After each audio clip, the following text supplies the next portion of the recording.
Len pripomeniem, že od začiatku roka hovoríme o bázni pred Bohom, o ktorej som presvedčený, že ak toto nebudeme mať, všetko ostatné nám je zbytočné. Dokonca počiatok múdrosti je práve v tom, že máme bázeň pred Bohom. A to, ako Boha poznáme, to, ako si ho ctíme, to, ako máme alebo nemáme bázeň pred Bohom, sa odzrkadľuje vo všetkom, čo robíme, čo hovoríme, ako sa správame k ľuďom, ako sa správame k Bohu, aký modlitebný alebo aký duchovný život máme a tak ďalej. Takže rozumiem tomu tak, že bázeň pred Bohom je absolútne nevyhnutná na to, aby sme čokoľvek, taký ten základ, ktorý keby tam nie je, môžeš postaviť akúkoľvek veľkú stavbu, zrúti sa to. Musí tam byť základ toho, že máme bázeň pred Bohom.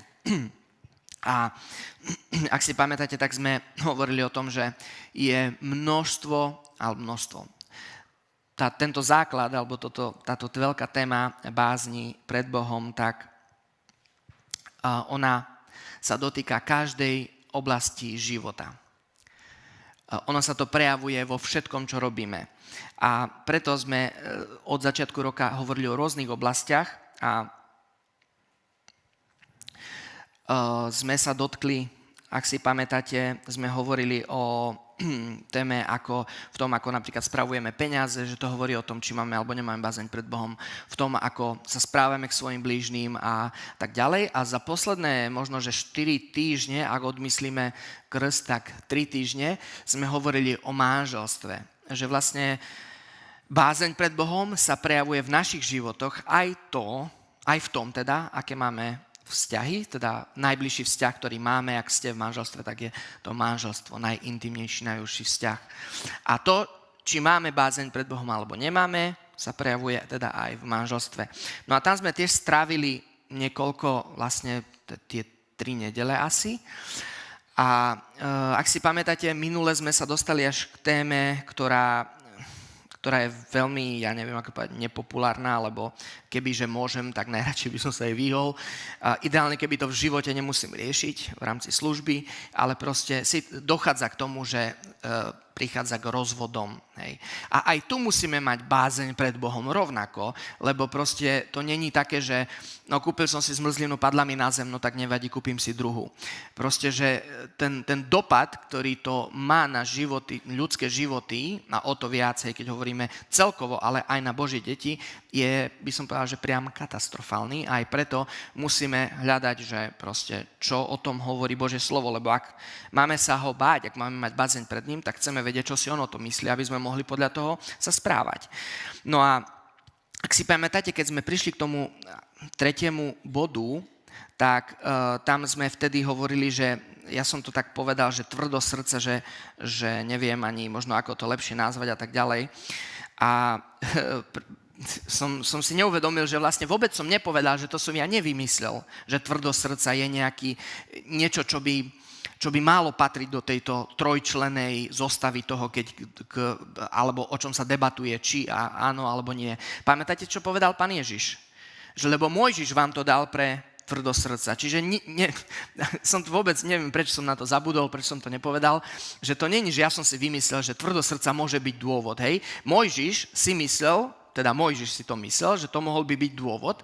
No a tomuto ja som videl vtedy, aký bol čas, že proste čas nebol priaznivý, tak som to nejako tak rýchlo ukončil.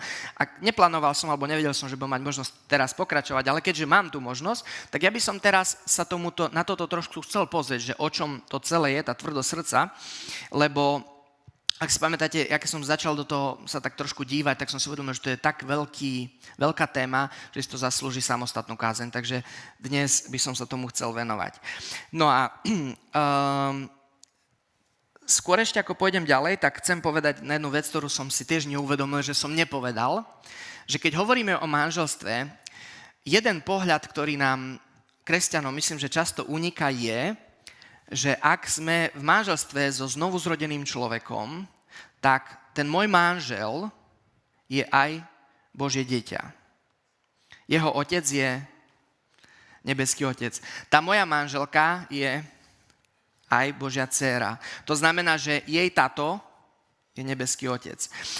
Akože vychádza to aj z logiky vecí, Ale pamätáte si, keď som aj čítal tie verše, že tak je sestra voľná, alebo brat a tak ďalej, že normálne apoštol Pavol, teraz to rýchlo by som musel hľadať, ale viem, že som to čítal minule, lebo minule som o tom chcel hovoriť a úplne mi to vypadlo. Apoštol Pavol nemá problém tak nazývať, že je to tvoja sestra. A niekto povedal, že dokonca, že skôr ako sa dívať na to, že proste je to moja manželka alebo môj manžel, keď ste v Pánovi, tak máme myslieť na to v prvom rade, že je to moja sestra, môj brat. Znie to divne v našich pomeroch, chápem, ale dajme to do toho modu, že jej táto je ten najvyšší šéf, alebo jeho táto je ten najvyšší šéf. A tým pádom, keď robím zlé môjmu manželovi, tak vlastne zraňujem nielen jeho, ale hreším aj proti Bohu. A to isté platí aj opačne, keď robím zle mojej manželke, tak nielen, že jej ubližujem, vždy môžete prísť v tom najlepšom slova zmysle žalovať sa k vášmu svokrovi tam hore. Znie to tak strašne zvláštne, ale že k jej otcovi, alebo pane, alebo neviem, oče nebeský, tá tvoja dcéra je veľmi tvrdohlava, ale ukáž mi, čo mám robiť, alebo naopak, ten tvoj syn, ešte je na ňom kus práce, ale neviem.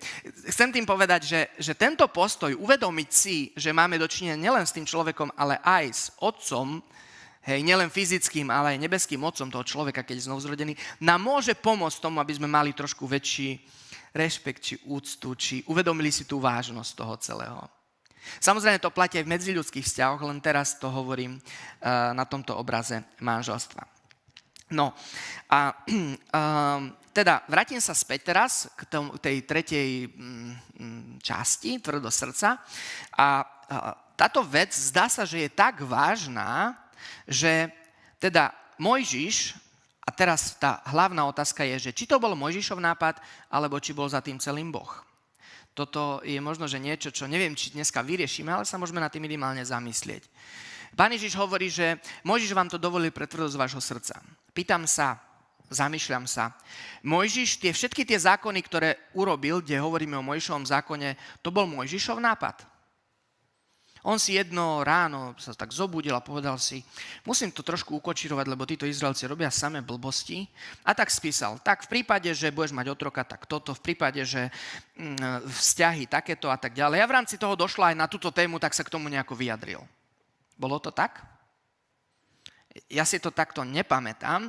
Samozrejme, že Ježiš tam hovorí, že odvoláva sa na Mojžišov zákon, len je otázka teda, nechajme ju kľudne otvorenú, bol to Mojžišov nápad, alebo proste samotný Boh to dovolil pre tvrdosť srdca týchto ľudí? To je prvá otázka.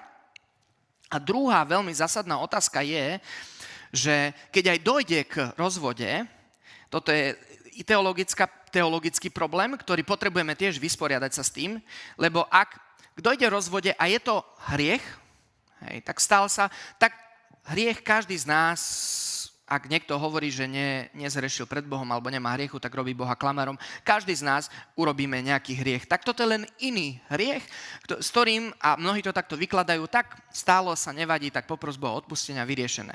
No ale ak teda ty vstúpiš do manželstva, do iného zväzku, ktorý nie je, poviem to tak, v poriadku, alebo ktorý Boh nedovoľuje, tak zrazu to není jednorazový nejaký hriech, že sa stalo, sorry. Ale ty žiješ v tom manželstve. A čo to znamená? Že žiješ neustále, ak to je hriech, tak žiješ v tom hriechu neustále. A tým pádom to pokánie není to, že poviem, Bože, odpusť mi a teda dobre, môžem ďalej žiť s hocikým, lebo som už poprosil Boha odpustenie, ale tým pádom tam je problém ten, že ten človek potom žije neustále v hriechu. A keď niekto žije v hriechu, pokiaľ nie je to, že to oľutujem, ale že sa od toho oddelím a proste dám od toho ruky preč, tak potom koniec je aký, ak niekto žije v hriechu. No a ak to je tak, ako si myslíte, ako si myslíme, že teda toto znamená na konci dňa, že človek je to proste ide do zatratňa kvôli tomuto, tak potom zrazu uvedomujeme si, že aké to je vážne celé. Že nechceme s tým, a myslím si, že mnohí aj kvôli tomu majú bázeň, lebo stačí povedať tak alebo tak a niekoho môžeš na niečo naviesť, on sa podľa toho zariadí a môžeš niekomu zabezpečiť listoček na večnosť mimo len preto, že niekomu chceš dopriať, alebo máš taký súcit voči tomu človeku, že proste, áno, Boh toto hovorí, ale ja ti rozumiem, brat a sestra. Hej, rozumiete mi? Tú vážnosť toho, že proste sa to dotýka večnosti. Takže toto pridáva vážnosť celej tejto téme. No a tomuto sa urobím to dnes, s vašim súhlasom by som to chcel rozdeliť na dve časti, kde by som v prvej časti sa venoval samotnej téme tvrdosti srdca, čo tvrdosť znamená, tvrdosť srdca, ako to vyzerá, čo o tom hovorí Biblia, a potom v závere by som sa pozrel, ako to aplikujeme na tie problémy, ktoré nastávajú v manželstve, v prípade, keď dojde k rozvode, a tiež sa pozrieme na to, že teda ten teologický problém, ktorý som teraz naznačil, že je to niečo jednorazové, alebo či proste to má, a aký to môže mať dopad na večnosť. Takže pozývam vás, že by sme išli na to, keďže Biblia vykladá Bibliu, tak vás chcem pozvať teraz do Božieho slova, že by sme sa pozreli spolu začnem v Jeremiášovi a budem pokračovať.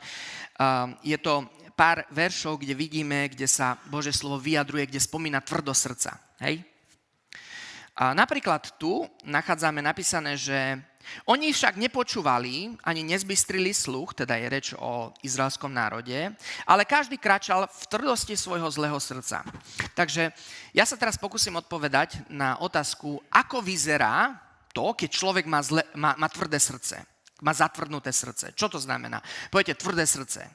Tak možno, že keby tu máme, dneska tu nevidím Zuzku, ale keby sa spýtame z medicínskeho hľadiska, tak možno by nám povedala, že keď ti stvrdne nejaký sval alebo proste niečo sa tam stane, tak je to vážny problém a necirkuluje tam možno, že ten krv alebo neviem čo, dokonca dochádza k infarktu, myslím, že ak žili nejako tak stvrdnú natoľko, že neprepustia to, čo majú. Nerozumiem tomu, nikdy som to neštudoval, ale ma to fascinuje.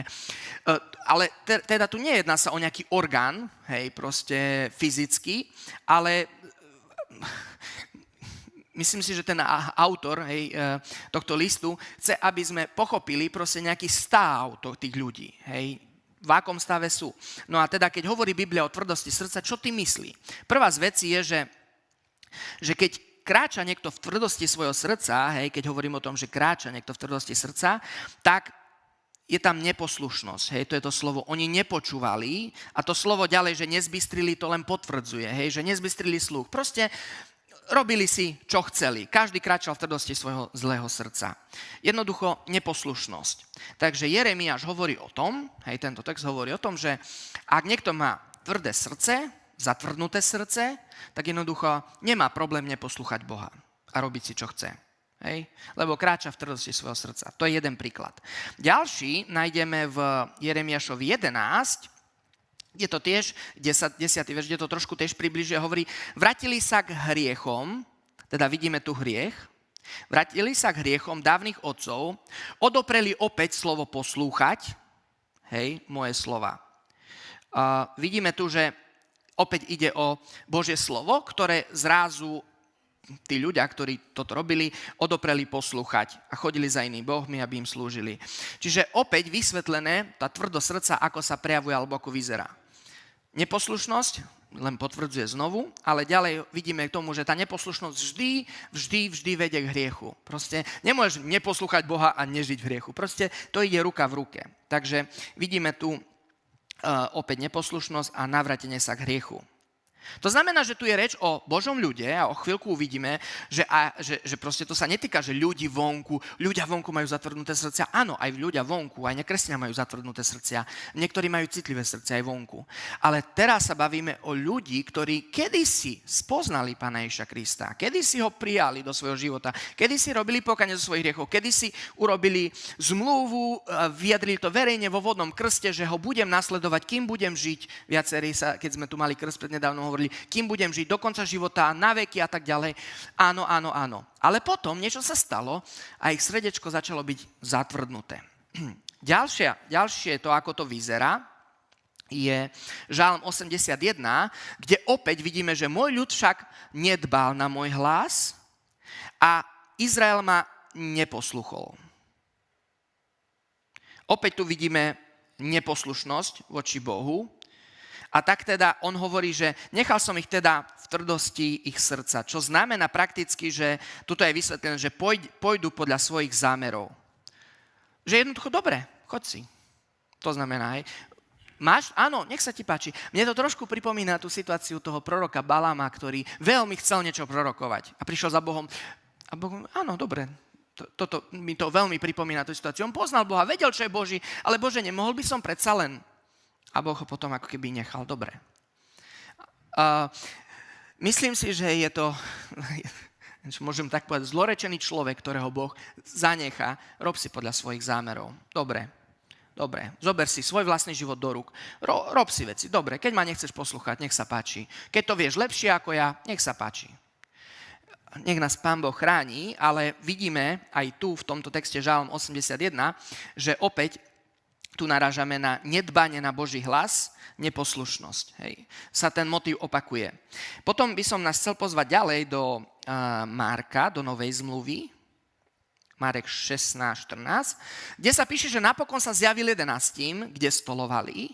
A čo sa stalo? Vyčítali im nevieru a tvrdosť srdca. Hej. Prečo bola tam tvrdosť srdca? Zrejme to nebol ten terminálny stav, kedy už proste mali tak zatvrdnuté srdce, že sa s tým nedalo nič robiť, ale mali tvrdé srdcia, pretože neuverili. Hej, neuverili tým, čo ho videli vzkrieseného. Vieme, o akú udalosť tu ide. Teraz chcem, aby naša pozornosť bola zameraná na to, že kedy sa môže zatvrdiť srdce.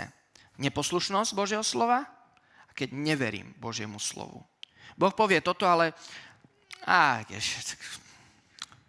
hej, aj tak sa správam podľa seba.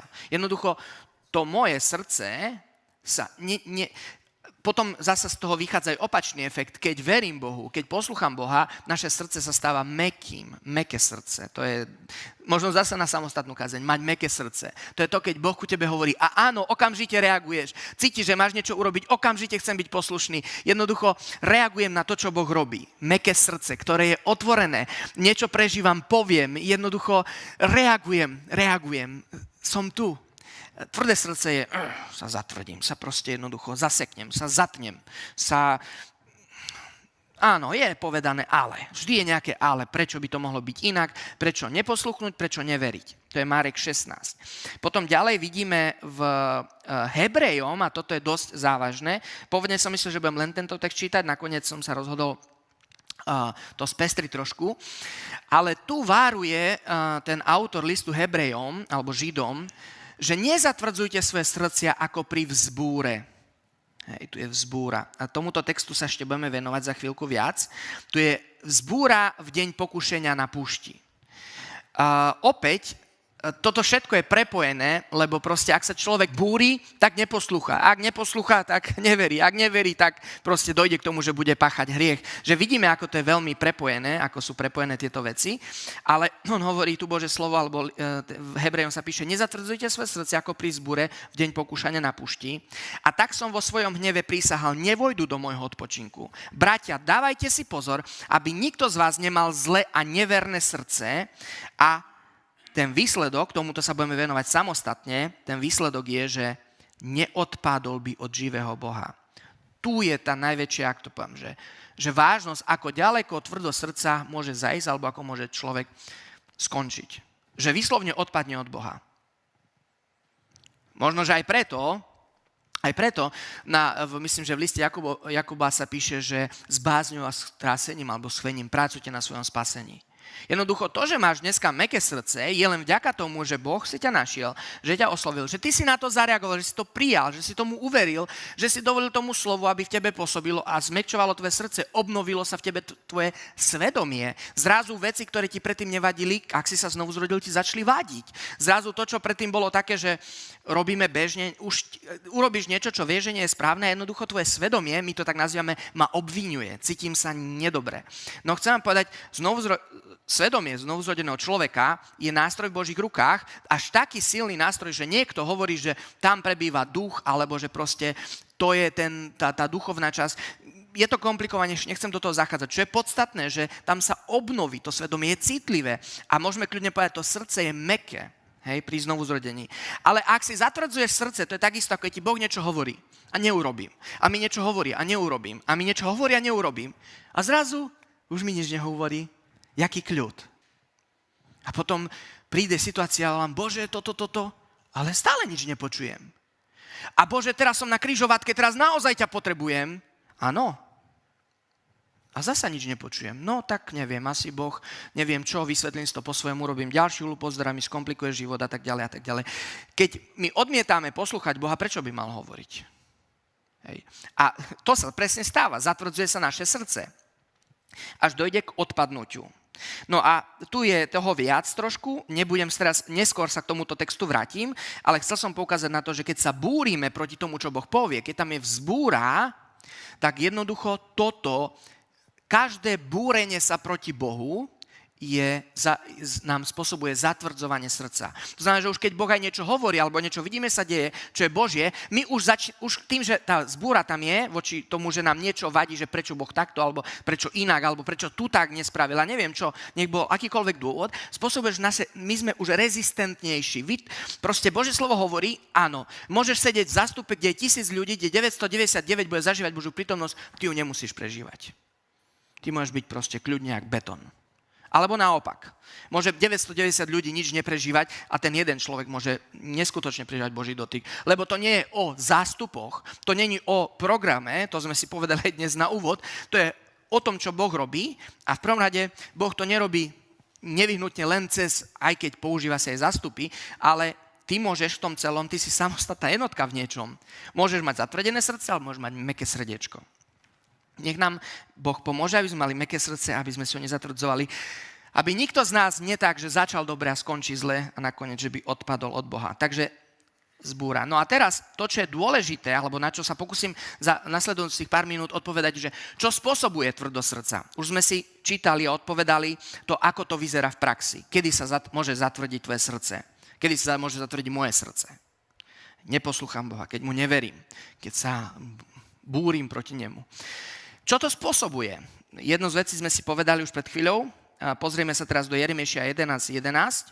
On tam hovorí, to je ten istý text, ktorý sme čítali len neskôr trošku vysvetlenie. On tam hovorí, preto takto hovorí Hospodin, keďže zatvrdili svoje srdce. Zošlem na nich nešťastie, pred ktorým nebudú môcť uniknúť, potom budú ku mne volať, ale to je to, o čom som hovoril. Čo sa stane? Nevypočujem ich. To je to, voláme na Boha, prečo Boh nehovorí?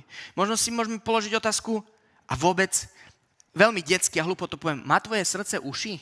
Je ešte mäkké? Dokáže vôbec počuť Boží hlas?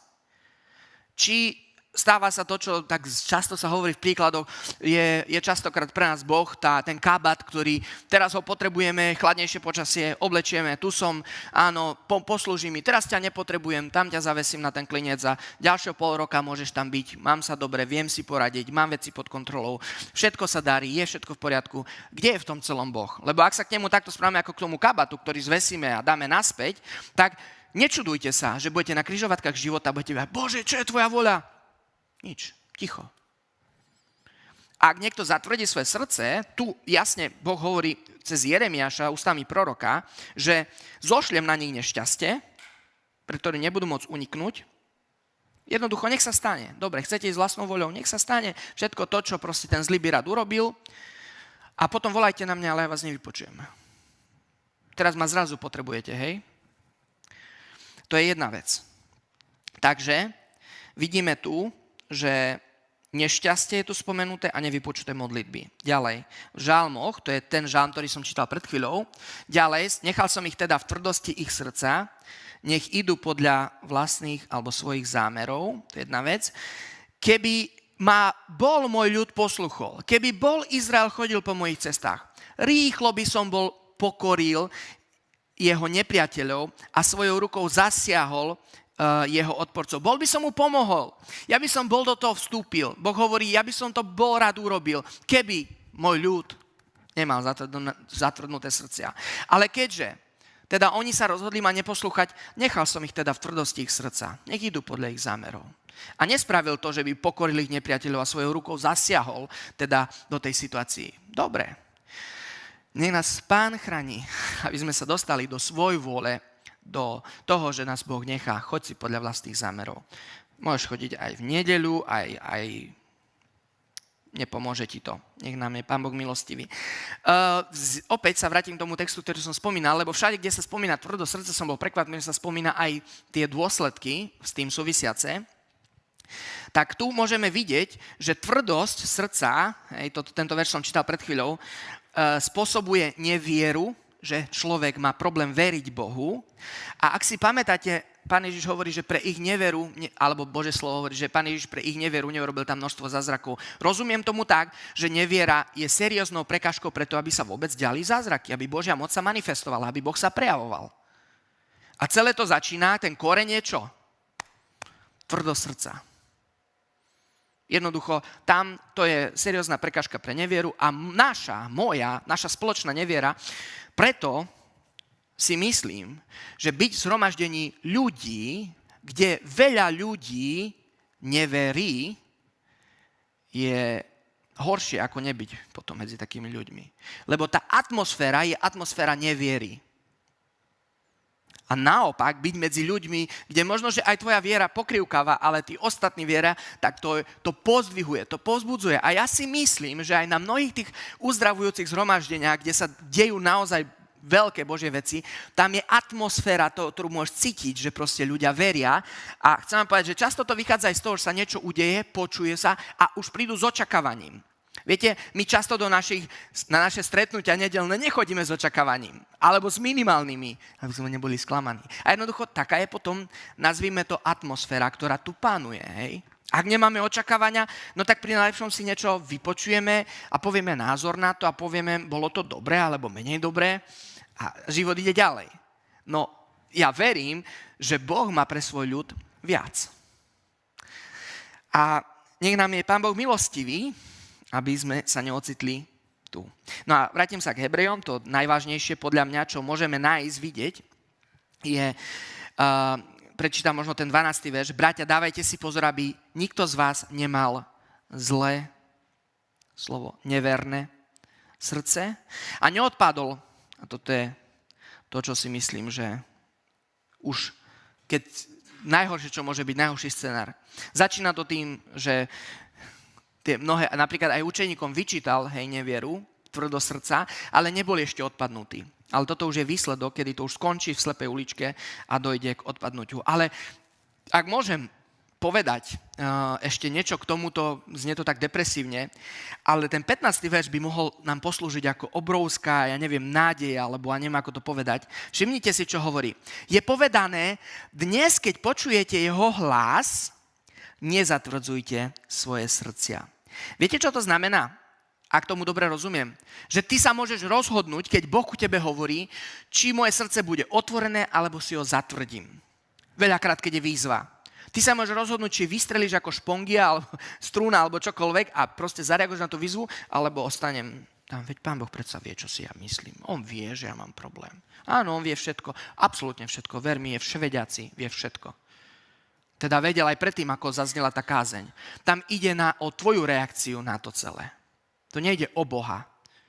Tam ide o teba, čo s tým spravíš. Kde ho pustíš, kde ho pozveš a či si natoľko pokorný alebo pyšný, aby si mal svoju decentnú, dôstojnú, neviem čo, odkiaľ pokiaľ. A keď chce Pán Boh, tak môže, v rámci tej mojej dôstojnej, neviem čo, ale ak by som toto mal narušiť, tak ďakujem, neprosím. A kto je ochudobnený na konci dňa? Pán Boh? Niekedy aj cirkev, a je to smutné, ale najviac ty si tým celým postihnutý. Ja, keď si zatvrdzujem srdce, keď si zatvrdzujeme srdce. A dokonca tu je ešte slovo, že aby mámenie hriechu opäť potvrdené, to, čo som pred chvíľou povedal, že tam potom aj hriech prichádza. A ono to ide ruka v ruke, lebo proste ten hriech vždy tam, kde je neverné srdce, kde je zlé srdce, kde je neposlušnosť voči Bohu, proste príde. Ale aj dnes, keď zaznieva Božie slovo, každú nedeľu, keď zaznieva tvoje slovo, Božie slovo ťa vyzýva, nezatvrdzuj svoje srdcia. Môžeš s tým niečo urobiť. Lebo ja neviem, kedy a ako to trvá a dokedy bude trvať Božia milosť, ale môže prísť k tomu, že proste jednoducho tvoje srdce bude natoľko zatvrdnuté, že dojde k odpadnutiu. A tomuto verím, že sa tiež dostanem, lebo už dlho to mám na mysli, kde list Hebrejom potom hovorí, že tam ani není možné, aby taký človek sa mohol prinávrátiť späť. Je to vážne, lebo my často tak zľahčujeme, že proste vždy jeho milosť trvá na veky a tak ďalej. Tam není problém v tom, že by mu to Boh neumožnil, ak to môžem predbehnúť, ale tam je ten problém, že ten človek je tak zatvrdnutý, že on nedá priestor viacej tomu, aby Duch Boží vôbec mohol usvedčiť. A nemá ho kto usvedčiť. Kamarát ťa neusvedčí. Proste buď usvedčí Boží duch, ktorý jediný vie usvedčiť ľudské srdce, alebo nič. A keď ty si tak zatrhnutý, že jednoducho, to je aj to rúhanie Svätému Duchu, ktoré zasa z iného súdka, proste natoľko sa človek, že proste tam Duch Svätý už nedostane priestor, aby mohol usvedčiť, a jednoducho ten človek je už dopredu, síce ešte žije, ešte veci fungujú, ale jednoducho je imunný, je tvrdý, môže zaznievať evanjelium, môže zaznievať pozvanie k pokaniu. On už je natoľko, prepáčením, niekto by mohol povedať, hrošiu kožu má, že ho sa už nič nedotýka, jeho srdce už nič nepohne. Nič. Nech nás Boh chráni, lebo všetko toto začína maličkosťami, ktoré my zanedbáme, kde podceníme, kde neveríme Bohu, kde neposlucháme Boha. A neposlúchanie, keď hovoríme neposlúchame Boha, veľakrát to súvisí s tým, že neposlúchame ani, možno, že niekedy to autority, ktoré nám Boh dal. Lebo my povieme, keby Boh sám z neba prišiel a povedal mi, Dalibor, postav sa a choď tam, tak hneď by som to urobil. No, a to je pravda, ale vidíme, už minule som to spomínal, Boh si často používa jeho služobníkov a ľudí. Keď sa zjavil apoštolovi Pavlovi na cestu do Damasku, tak mu akurát povedal, že choď tam a tam ti povedia, čo máš robiť. No ale ak chceš, ty mi povedz, ak chceš. Nevyjednával. Nebol tam priestor, pretože bol tak zlomený, bol tak proste do kolien, že tam nebol priestor. Bože, ale ja si to inak prajem. Keď mi ty povieš, vtedy ťa budem poslúchať. Okamžite išiel tam, kde mu Boh povedal. Použil si ľudí a mohol by som veľa príkladov dať. Už som to minule spomínal, nebudem sa k tomu vraciať. Takže zhrnutím, pozrieme sa, čo je tvrdosť srdca. Takže podľa Jeremiáša, čo je tvrdosť srdca? Podľa Jeremiáša je to, čo spôsobuje. Je to nešťastie, ktoré prináša. Nešťastie. Potom vieme, že to prináša nevypočuté modlitby. Voláme, ale nič. Potom zo žalmov sa dozvedáme, že môžeme to nazvať, že sme zanechaní na pospas našej svojvole.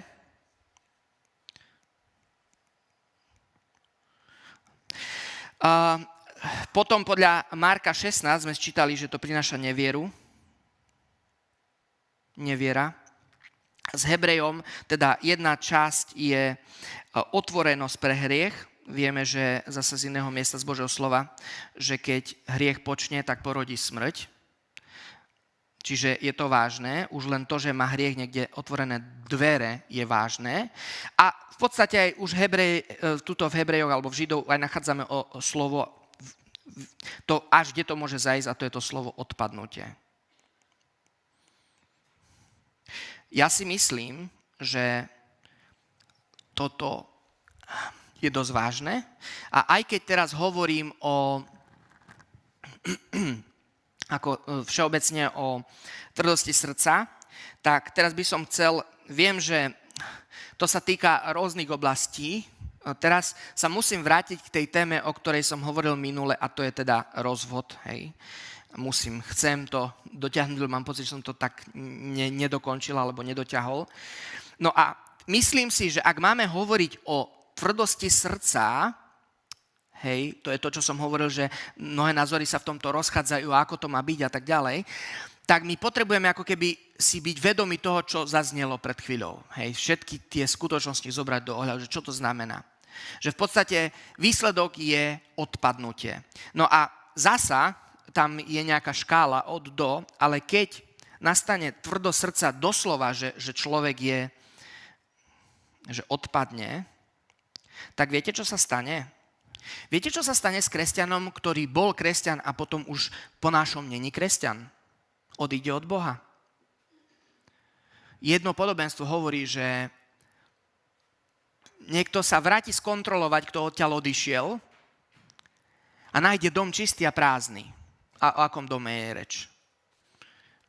jeho vnútri, jeho srdci a zavolá svojich ďalších kamarátov, 7 tam je spomenuté číslo, a píše sa, že aj skutky toho človeka sú,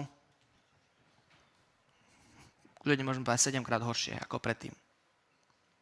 No a rozumiete tú vážnosť, že v tomto zmysle ľudia, ktorí nikdy nezažili Boha a sú vo svete, sú na tom lepšie ako takýto človek, ktorý zažil Boha, ale potom tam pustil toho zlého a tá zloba sa 7-krát znásobí. Že takto ďaleko to môže zajsť, keď srdce človeka zatvrdne.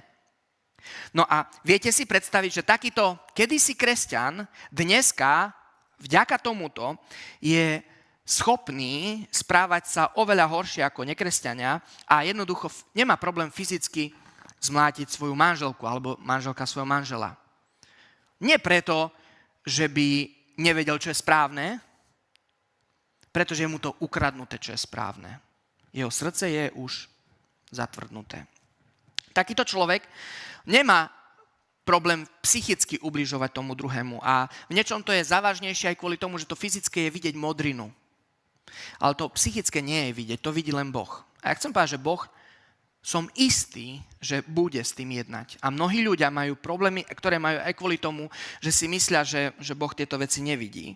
Ale čo keď, proste viem, že to tak je, vidím to v mnohých situáciách, kde sa jeden druhému v manželstve vysmieva.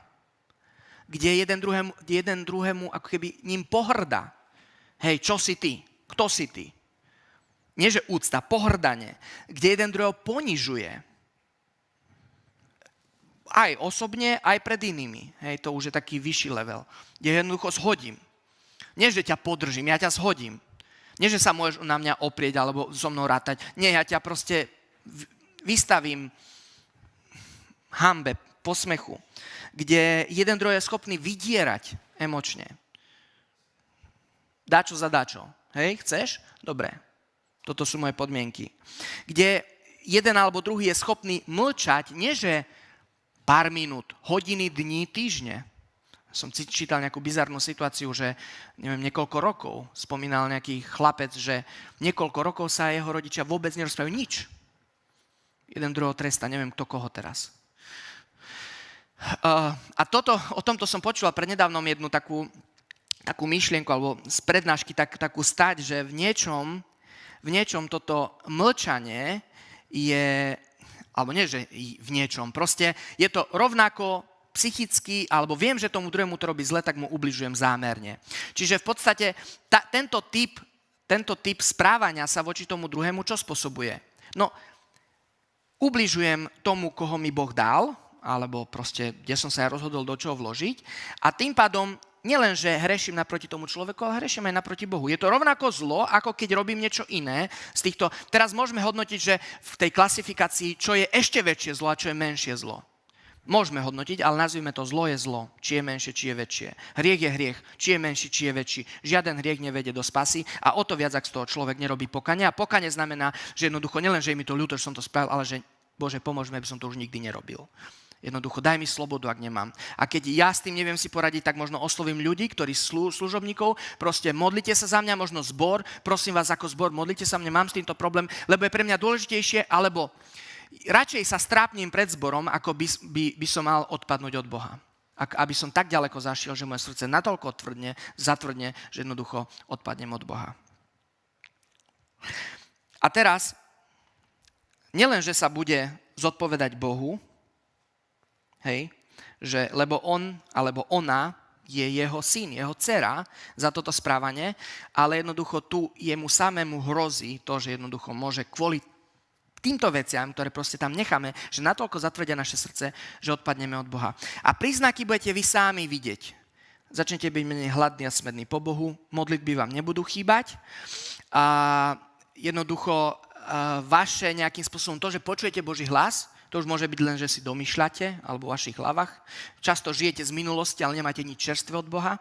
To sú také prvé príznaky toho, že možno ešte nie je koniec, lebo ak si to uvedomuješ, ešte není úplne odpadnutie. Lebo už keď človek zomrie, je mŕtvý, už necíti, už nevie. Taký človek už nevie, že proste je mŕtvý. Mŕtvolu môžete kopať, môžete ju štípať, môžete ju píchať, môžete robiť, čo chcete. Mŕtvý nereaguje. Už je mŕtvý, už tam mnohí ešte nie sú tam a možno dnes, ak počujete Boží hlas, nezatvrdzujte svoje srdcia, aby ste, nikto z nás, aby sme takto neskončili. No a vrátim sa späť teraz, čo v takomto prípade, hej, to je to, čo som hovoril, kde sa evangelikálny svet rozchádza, kde hovorí, v prípade nevere, keď niekto tam není o čom. V prípade, že neveriaci odíde, tak tam, áno, jasné Božie slovo hovorí, nechaj ho ísť. Ale čo v prípade, ak žiješ s človekom, ktorý možno, že je niekde v tom celom procese tvrdosti srdca, alebo dokonca už má natoľko zatvrdnuté srdce, že odpadol od Boha. Čo v takom prípade? No a tu je to, že no tak vysporiadajme sa s tým. Je to ťažké. Môj návrh, môj názor, neviem. Ja vychádzam z tohto verša, ktorý hovorí v 1. Timotejovej 5.8, že ak sa niekto nestará o svojich blízkych, najmä o členov rodiny, nestará, to neznamená, že no nedal som ti jesť a nedal som ti nejakých 20, neviem, proste, to je jedno. Proste nedal som ti niečo, no tak som sa o teba postaral. Čo znamená starať sa o svoju rodinu? Asi na toto nemusíme teraz robiť samostatnú kázeň, dúfam, že nie. Ale ten hovorí, že zaprel vieru a je horší než neveriaci. To je to, čo som pred chvíľou hovoril. Keď niekto do tohto zajde v manželstve, tak jednoducho naozaj sa nestará o svoju rodinu a jeho skutky reálne, krajšie manželstva často majú neveriaci ľudia, ktorí nikdy nepoznali a žijú bez toho, aby poznali Boha, ako takíto ľudia, ktorí odpadnú alebo sa odvratia, zatvrdnú svoje srdce jednoducho a Boh ich nechá ich svoj voli. A čo v takomto prípade? Tak ja hovorím, že moja úvaha, to ako ja rozmýšľam, a nehovorím, že takto to je, len rozsudzujte spolu so mnou, to ako ja rozmýšľam, že v takom prípade, ja sa na to tak dívam, že v tomto prípade ja sa na toto dívam tak ako v bode číslo 2. Ak je horší ako neveriaci, tak potom ja hovorím, že môžem ten istý príklad, alebo tú istú šablónu aplikovať, ktorú vidím v 1. Korinťanom, teraz to nebudem čítať, je to dlhší text, a hovorím, že rovnako to platí, hej, tak tomu rozumiem, že keď ten človek, ktorý má takéto zatvrdnuté srdce a robí tieto veci, ktoré som spomenul, hej, alebo niektoré z nich, a jednoducho nerobí z toho pokanie a tak ďalej, nehovorím, že rozchádzaj sa s ním, ale ak chce odísť, nech odíde.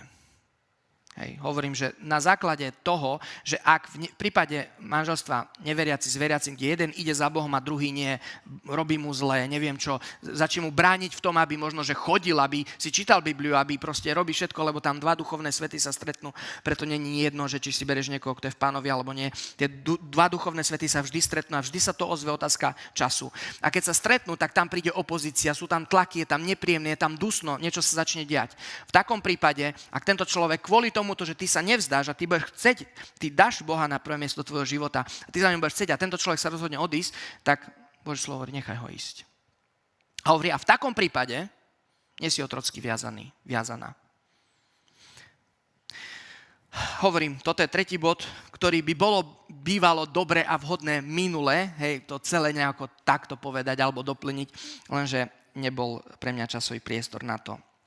No a teraz na úplný záver len toľko by som ešte povedal, že ak by sa jednalo o nejaký jednorazový teda hriech, že dobre, Bohu sa to nepáči, ale dobre, lebo niekto tak hovorí, Boh nenávidí rozvod. Áno, Boh nenávidí veľa vecí, ale aj to robíme, aj to, stáva sa, dobre, Bože, odpusť mi, že sa to stalo, hej. Tak v tom prípade by sme povedali, no dobre, tak nevadí, hej, rob z toho pokánie, Pán Boh ti odpustil, život ide ďalej.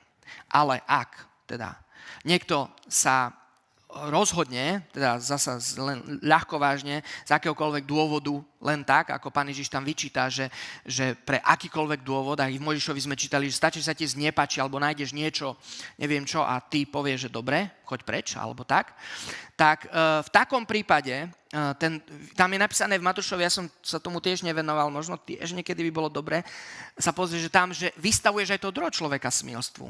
Neviem, či ste si všimli, teraz by som sa musel tomu vrátiť, ale nie je to, tiež by to veci boli trošku jednoduchšie, ale ide o to, že ak ten človek potom žije v smilstvu, či jeden alebo druhý v smilstve, žije v manželstve, alebo vstúpil do zväzku, ktorý nie je v poriadku, alebo do ktorého nemohol a žije v ňom, tak potom žije neustále v hriechu. A potom on môže povedať, Bože, odpusť mi, ale ja to stále robím.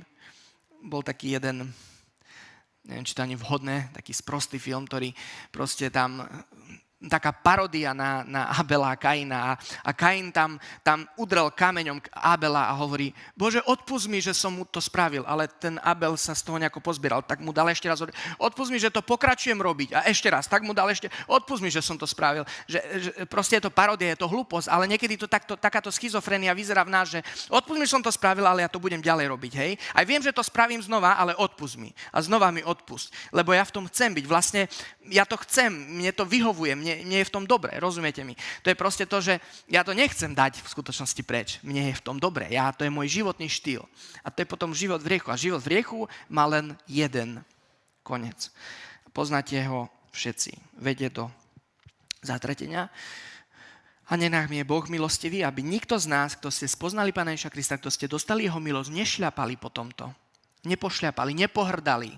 Keď vám Duch Svätý hovorí aj na bohoslúžbách, aj cez ľudí, cez bratov, cez týždeň, akokoľvek, keď vy niečo spravíte vo vzťahu, nebuďte takí hrdí, že by ste báli sa odprosiť. Vaša vysokosť, vaše ego vám to nedovolí povedať prepáč mi.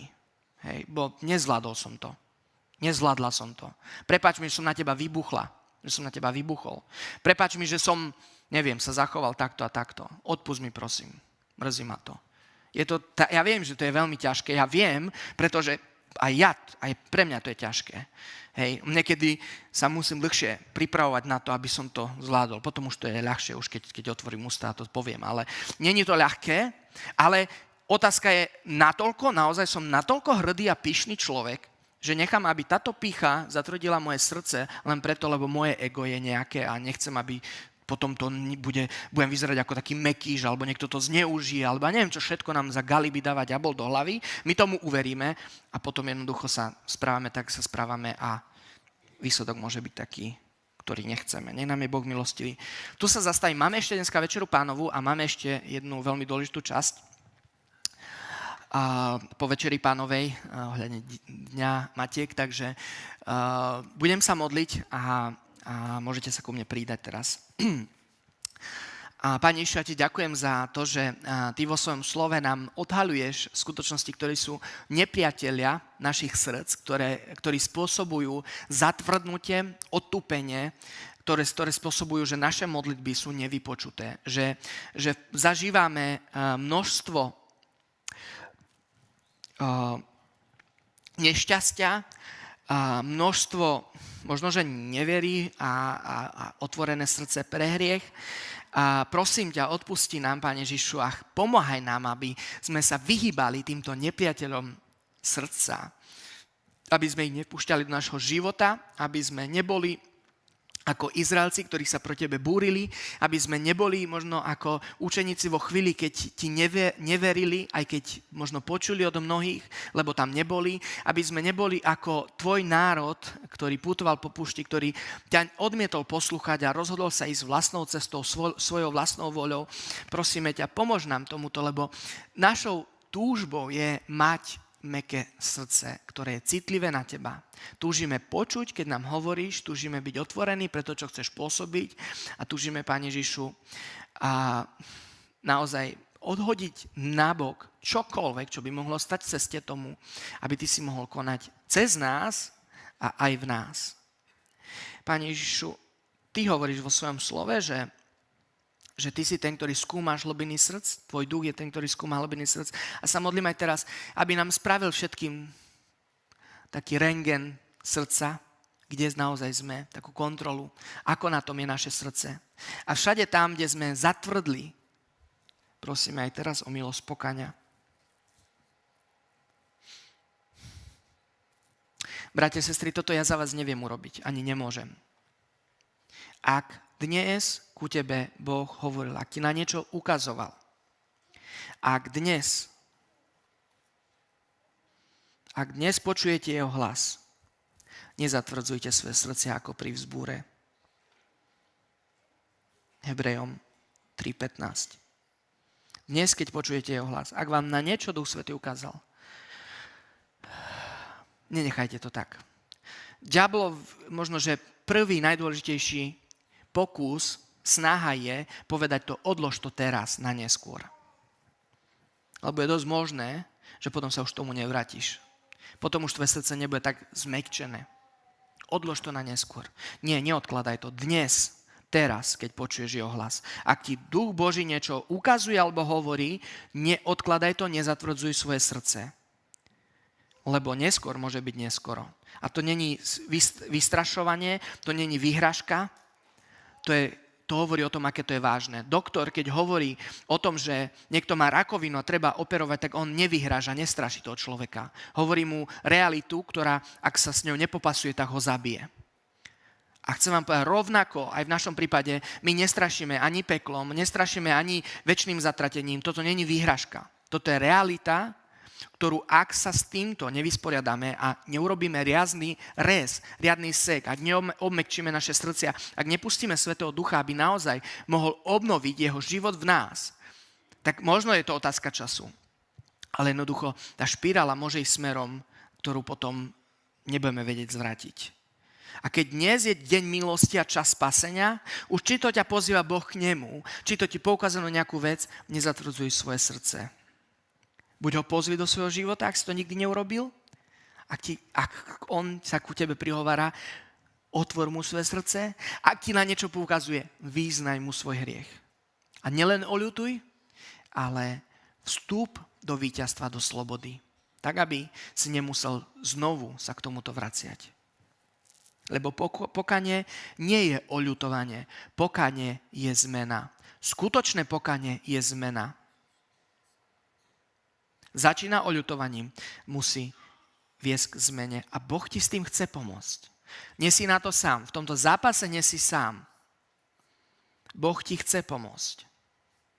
Ak ho pozveš, on do toho s radosťou vstúpi a dá ti víťazstvo, pomôže ti.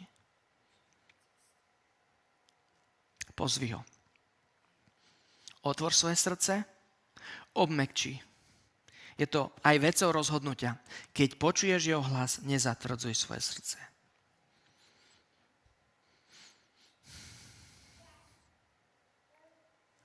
Amen.